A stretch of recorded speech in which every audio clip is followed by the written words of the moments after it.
ഗോതമ്പ് പൊടി ഉണ്ടെങ്കിൽ നമുക്ക് ഇതുപോലെ വെറൈറ്റിയായ മടക്ക് ദോശ തയ്യാറാക്കി എടുക്കാം. മടക്കി എടുക്കുന്നതിന് ഇച്ചിരി താമസം ഉള്ളതുകൊണ്ട് വെക്കേഷൻ സമയത്ത് അവധി ദിവസങ്ങളിൽ ഞായറാഴ്ചകളിലും ഇതുപോലുള്ള അവധി ദിവസങ്ങളിൽ ആട്ടാതെയും പൊടിക്കാതെയൊക്കെ ഇതുപോലെ ഒന്ന് തയ്യാറാക്കി എടുക്കാം. അപ്പോഴിനി ഞാൻ ഇത് തയ്യാറാക്കുന്നതിലേക്ക് പോകാം. ഞാനിവിടെ 2 കപ്പ് ഗോതമ്പ് പൊടിയാണ് എടുക്കുന്നത്. ഇപ്പോൾ 2 കപ്പ് ഗോതമ്പ് പൊടി എടുത്തിട്ടുണ്ട്. അതിൻ്റെ കൂടെ 1 കപ്പ് മൈദ മാവാണ് ഇടുന്നത്.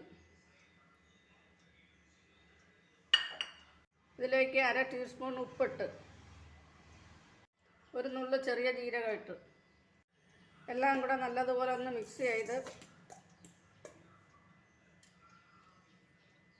കുറേശ്ശെ വെള്ളം ഒഴിച്ച് ദോശയുടെ പരുവത്തിൽ കുഴച്ചെടുക്കണം. അത് നല്ല പരുവത്തിൽ കിട്ടുന്നതിന് വേണ്ടി നമ്മൾ കുറേശ്ശെ വെള്ളമാണ് ഒഴിക്കുന്നത്.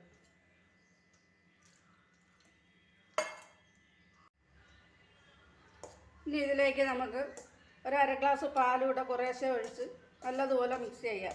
ഈ പാലൊഴിക്കുമ്പോൾ നമുക്ക് നല്ല സോഫ്റ്റായിട്ട് കിട്ടും. നമ്മളുണ്ടാക്കുന്ന സാധനം വിചാരിക്കുന്ന രീതിയിൽ കിട്ടും, നല്ല കട്ടിയില്ലാതെ. അതിനുവേണ്ടിയാണ് പാലൊഴിച്ച് കലക്കുന്നത്. അപ്പോൾ നമ്മളെ മാവ് ഇവിടെ നല്ല ഇതുപോലെ പേസ്റ്റ് രൂപത്തിലായി നല്ല പരുവത്തിലായി കിട്ടിയിട്ടുണ്ട്. ഇതിനി നമുക്ക് അങ്ങോട്ട് മാറ്റി വയ്ക്കാം. ഇനി ഇതിലേക്ക് നമുക്ക് ഒരു കറി തയ്യാറാക്കണം. അതിനുവേണ്ടി ഞാൻ എടുത്തിരിക്കുന്നത് ഒരു ചെറിയ ക്യാരറ്റ് കഷ്ണങ്ങളാക്കി അരിഞ്ഞെടുത്തിട്ടുണ്ട്. ഒരു ചെറിയ പൊട്ടറ്റോ കഷ്ണങ്ങളാക്കി അരിഞ്ഞെടുത്തിട്ടുണ്ട്. ഒരു ചെറിയ ബീൻസ് അല്ല, ഒരു 5 ബീൻസ് ചെറുതായിട്ട് അരിഞ്ഞെടുത്തിട്ടുണ്ട്. പിന്നെ ഒരു പകുതി സവാള അരിഞ്ഞെടുത്തിട്ടുണ്ട്. ഒരു പച്ചമുളക് അരിഞ്ഞ് വെച്ചിട്ടുണ്ട്. പിന്നെ കടുക് വറുക്കാൻ ഇഞ്ചിയും പച്ചമുളകും. പിന്നെ ഒരു ചെറിയ തക്കാളി പൊടിയായിട്ട് അരിഞ്ഞ് വെച്ചിട്ടുണ്ട്. അപ്പോൾ ഈ തക്കാളിയൊക്കെ അളവ് നിങ്ങൾക്ക് വേണമെങ്കിൽ ഇച്ചിരി കൂടെ കൂട്ടാം. സവാളയുടെ അളവും സാധനം നമ്മൾ ഈ മസാല എത്രത്തോളം വേണമെന്ന് വെച്ചാൽ അതിനനുസരിച്ച് സവാളയുടെ അളവും തക്കാളിയുടെ അളവും കൂട്ടാം. ഇനി ഇത് നമുക്ക് അടുപ്പിൽ വെച്ച് വേവിച്ചെടുക്കാം. ഇതിലേക്ക് ഒരു ചട്ടി അടുപ്പത്തേക്ക് വെച്ച് 2 ടേബിൾ സ്പൂൺ എണ്ണ ഒഴിച്ചിട്ടുണ്ട്. ചൂടായ എണ്ണയിലേക്ക് കടുക് ഇട്ട് കൊടുക്കുക. കടുക് പൊട്ടി തീർന്നതിലേക്ക് ഇഞ്ചി ഇട്ട് കൊടുക്കുക. അതിൻ്റെ കൂടെ തന്നെ വെളുത്തുള്ളി ഇട്ട് കൊടുക്കുക. അത് മൂത്ത് വരുമ്പോഴത്തേക്ക് സവാളയും പച്ചമുളകും കൂടെ അരിഞ്ഞത് ഇട്ട് കൊടുക്കുക.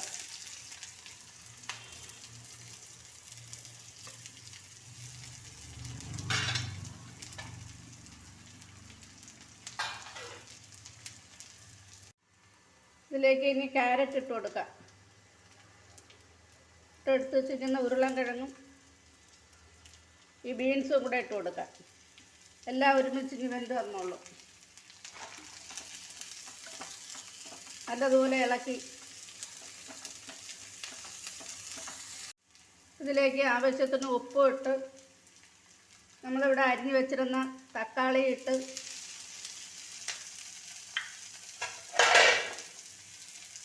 നല്ലതുപോലെ ഒന്ന് ഇളക്കി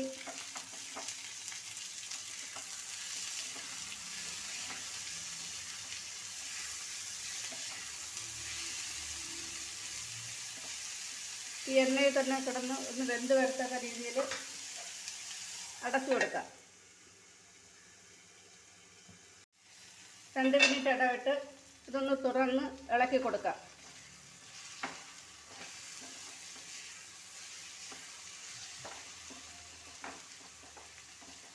വീണ്ടും അടച്ച് വേവിക്കാം. ഇപ്പോൾ തീ നമ്മൾ മീഡിയം ഫ്ലെയിമിലാണ് വെച്ചിരിക്കുന്നത്, ചവിട്ടി പിടിക്കാതിരിക്കാൻ. ഇനി അടപ്പ് തുറന്ന് 1/2 സ്പൂൺ മഞ്ഞൾപ്പൊടി ഇട്ട് കൊടുക്കാം. 1/2 സ്പൂൺ കുരുമുളക് പൊടി ഇട്ട് കൊടുക്കാം. 1/2 സ്പൂൺ മല്ലിപ്പൊടി ഇട്ട് കൊടുക്കാം. 1 ടീസ്പൂൺ മുളക് പൊടി ഇട്ട് കൊടുക്കാം. മുളക് പൊടി ഓരോരുത്തരുടെ എരിവിന് ആവശ്യമായിട്ട് ഇച്ചിരി കൂടുതൽ വേണമെങ്കിലും ഇട്ട് കൊടുക്കാം. പിന്നെ കുട്ടികൾക്കൊക്കെ കൊടുക്കുന്നതിനാണെങ്കിൽ ഇച്ചിരി കുറച്ച് വേണം, അവരുടെ ഇഷ്ടം അനുസരിച്ച് ചേർക്കാം. കുറവ് വേണമെന്നുള്ളവർക്ക് കുറച്ച് ചേർക്കാം. കുരുമുളക് പൊടി ചേർത്തിട്ടുണ്ട്. ഇപ്പം ഞാൻ 1/2 ഗ്ലാസ് വെള്ളം ചൂടാക്കി എടുത്തിട്ടുണ്ട്. ചൂടുവെള്ളമാണ് ഒഴിക്കുന്നത്. വെള്ളം ഒഴിച്ച് നല്ലതുപോലെ ഒന്ന് ഇളക്കി കൊടുക്കാം. ഇത് നല്ലതുപോലെ വേവണം.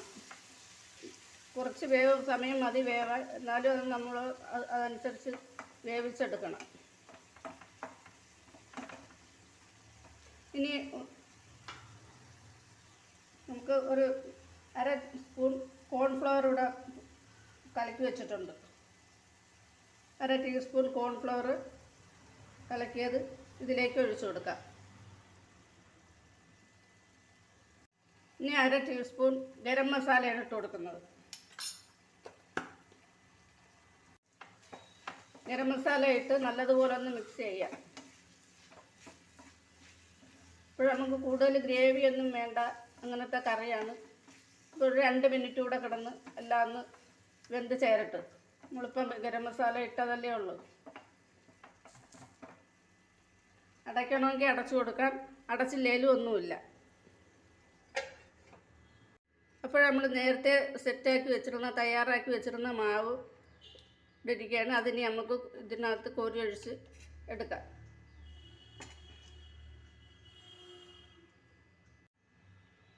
ഇപ്പോൾ നമ്മൾ ഇതുപോലെ കോരി ഒഴിച്ചിട്ട് അതിൻ്റെ മുകളിൽ കുറച്ച് നെയ്യ് ഒഴിക്കാം. നെയ്യ് ഞാൻ വെളിച്ചെണ്ണയും ചേർത്ത് കലക്കി വെച്ചിരിക്കുന്നതാണ്. അപ്പോൾ ആ നെയ്യ് കുറച്ച് ഇതിൻ്റെ മുകളിൽ കൂടെ ഒഴിച്ചു കൊടുക്കാം. നമ്മളിത് തിരിച്ചും മറിച്ചും ഇട്ട് പൊള്ളിച്ച് വേവിച്ചെടുക്കണം. എന്നിട്ട് ഈ മസാല നമ്മൾ തയ്യാറാക്കി വെച്ചിരിക്കുന്ന മസാല ഇതിൻ്റെ പുറത്തോട്ട് കോരി വയ്ക്കാം.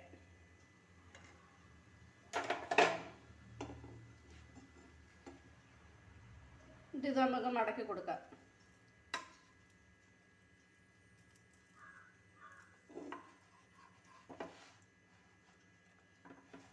ഇങ്ങനെ മടക്കി എടുക്കാം. നല്ലതുപോലെ പൊള്ളിച്ച് എടുക്കാം എല്ലാ സൈഡും.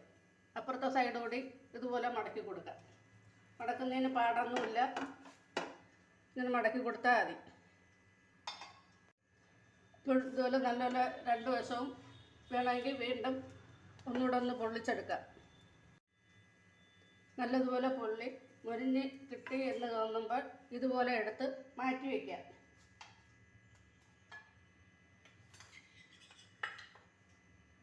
വീണ്ടും നമുക്ക് കുറച്ച് നെയ്യ് ഇങ്ങനെ കുടഞ്ഞു കൊടുക്കാം.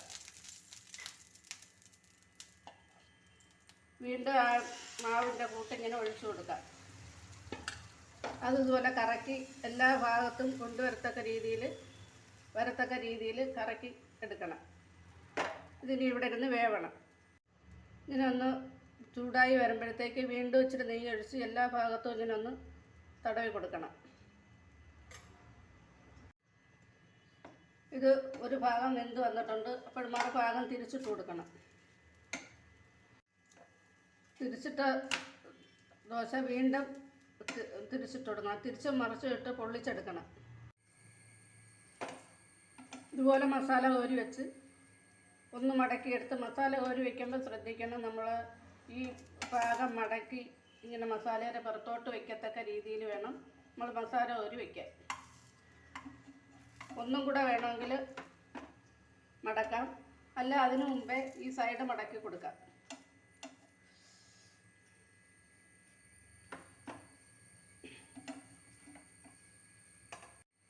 ഒരു മീഡിയം ഫ്ലെയിമിൽ വെച്ച് വേണം ഇത് മടക്കി എടുക്കുന്ന സമയത്ത്. നമ്മൾ ലോ ഫ്ലെയിമിൽ വേണം വയ്ക്കാൻ, അല്ലാതെ ഒരു മീഡിയം ഫ്ലെയിമിൽ വെച്ച് വേവിച്ചെടുക്കണം. പിന്നെ നമ്മൾ തിരിച്ച് മറിച്ച് ഇടുന്ന സമയത്ത് ഹൈ ഫ്ലെയിമിൽ വെച്ചാൽ പെട്ടെന്ന് നമുക്ക് റെഡിയായി കിട്ടും. ഇനി ഇത് നമുക്ക് അങ്ങോട്ട് മാറ്റി കൊടുക്കാം. നമ്മൾ ഓരോ സ്റ്റെപ്പും ചെയ്യുമ്പോഴത്തേക്ക് തീ കുറയ്ക്കാനും കൂട്ടാനും പ്രത്യേകം ശ്രദ്ധിക്കണം. ഇനി അടുത്തത് ഇതുപോലെ കോരി ഒഴിക്കാം. അങ്ങനെ നമ്മൾ മടക്ക് ദോശ എല്ലാം ഇവിടെ റെഡിയായി എടുത്തിട്ടുണ്ട്.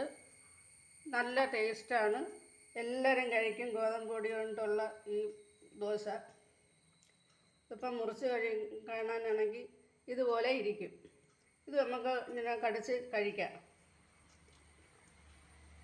ഇത്ര ഗോതമ്പ് ഇഷ്ടമല്ലാത്തവരും ഞായറാഴ്ച ഒരു ബ്രേക്ക്ഫാസ്റ്റിന് ഇത് ആക്കിയെടുക്കാം. ഒരു സ്പെഷ്യൽ എന്നുള്ള രീതിയിൽ, വെറൈറ്റി എന്നുള്ള രീതിയിൽ എല്ലാവർക്കും തയ്യാറാക്കിയെടുക്കാം.